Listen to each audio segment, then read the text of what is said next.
Hello दोस्तों, मैं पूजा मेरे यूट्यूब चैनल पर आप सभी का स्वागत करती हूँ।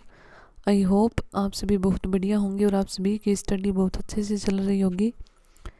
इससे पहले मैं पॉलिटिकल के 4 क्लास करवा चुकी हूँ। संविधान की प्रस्तावना, संविधान की अनुसूचियाँ और संविधान के स्रोत, और इसके बाद मैंने करवाया था संविधान का भाग प्रथम। आज मैं संविधान का भाग सेकंड करवाने जा रही हूँ। तो चलिए शुरुआत करते हैं। संविधान के भाग 2 में नागरिकता है, जिसे ब्रिटेन से लिया गया है। नागरिकता की शर्तें संसद तय करती है और इसके लिए आर्टिकल 5 से 11 है। भारत की नागरिकता एकल नागरिकता है। भारत में 5 प्रकार से नागरिकता ग्रहण की जा सकती है। पहली है जन्म से, तो 26 जनवरी 1950 के बाद भारत में जन्मा हुआ कोई भी बच्चा, और नागरिकता अधिनियम 1986 के तहत जन्म से नागरिकता के लिए उसके माता पिता में से कोई एक भारतीय होना आवश्यक है।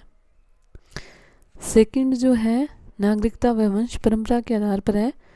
विदेश में किसी बच्चे का जन्म 26 जनवरी 1950 को या बाद को हुआ है और जन्म के समय में माता पिता में से कोई एक भारतीय हो, तो उसके बाद नागरिकता अधिनियम में संशोधन हुआ था 1992 में, जिसके तहत कहा गया था कि माता की नागरिकता के आधार पर विदेश में जन्मे बच्चे को भारतीय नागरिकता दी जाएगी। 3 दिसंबर 2004 को भारत के बाहर जन्मे बच्चे को वंश परंपरा के आधार पर नागरिकता नहीं दी जाएगी और जन्म के 1 वर्ष के भीतर भारतीय वाणिज्यिक दूतावास में पंजीकरण करवाना आवश्यक है। जो तीसरा जिस प्रकार से नागरिकता ग्रहण कर सकते हैं वह पंजीकरण के लिए 5 से 7 वर्ष तक भारत में निवास करने वाला व्यक्ति, ऐसा व्यक्ति जिसका जन्म भारत में हुआ हो परंतु भारत के बाहर निवास करा हो, विदेशी महिला जो भारतीय से विवाह कर चुकी हो या करने वाली हो, राष्ट्रमंडल देशों के ऐसे नागरिक जो भारत में रहते हो या भारत में सरकारी नौकरी करते हो। नेक्स्ट जो है वह है देशीयकरण से। तो इसके तहत कहा गया है कि 11 साल से निवास विदेश में यदि विदेशी व्यक्ति स्वेच्छा से भारत की नागरिकता ग्रहण करता है तो उसे नागरिकता के लिए आवेदन करने के लिए 1 वर्ष से भारत में रह रहा हो और उसे संविधान में उल्लेखित किसी भाषा का अच्छा ज्ञान हो। जो 5वां प्रकार है कि भारत की नागरिकता कैसे ग्रहण कर सकते, तो उसमें है भूमि अर्जन के आधार पर। जैसे भारत द्वारा किसी भूभाग को अर्जित किया जाता है या बाद में विलय किया जाता है, तो उससे है। अभी बात करते हैं कि नागरिकता का अंत किस प्रकार से होता है।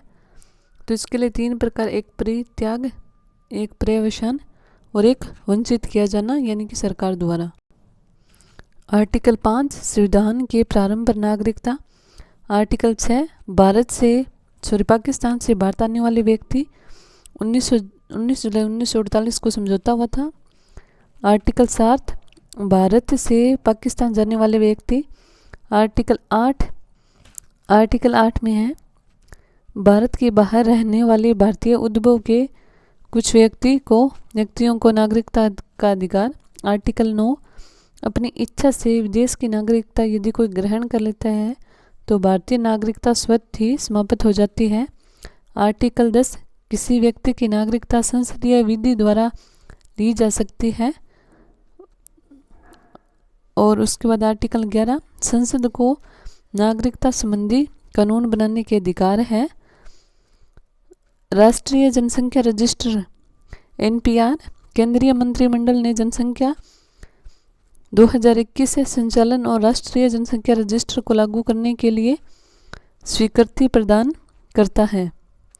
NPR का मतलब है national population register. NPR Assam को छोड़कर देश के सभी राज्य केंद्र शासित प्रदेशों में अप्रैल 2020 तक किया गया है। महत्वपूर्ण नागरिकता संशोधन अधिनियम है जो कि नागरिकता संशोधन अधिनियम 1955 के तहत होते हैं। तो इसमें अब तक 6 बार संशोधन हो चुका है। 1986, 1992, 2003, 2005, 2015 और 2019। नागरिकता, ये तो मैंने बता ही दिया है। नागरिकता से संबंधित प्रावधान 26 नवंबर 1949 से ही है। 2 सितंबर 2000 में LM सिंघवी की सिफारिश पर 9 जनवरी 2003 से प्रत्येक वर्ष 9 जनवरी को भारतीय प्रवासी दिवस मनाया जा रहा है। 2015 से प्रत्येक 2 वर्ष के अंतराल पर प्रवासी भारतीय दिवस मनाया जा रहा है।